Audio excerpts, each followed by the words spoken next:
गुरुर्देवो महेश्वरा गुरुर्साक्षात् परब्रह्म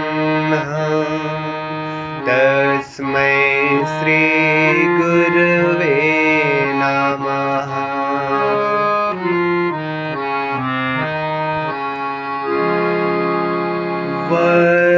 वक्रतुण्ड महाकाय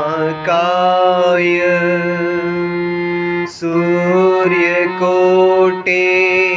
समप्रभ निर्विघ्नं कुरु मे देव सर्वकार्येषु सर्वदा।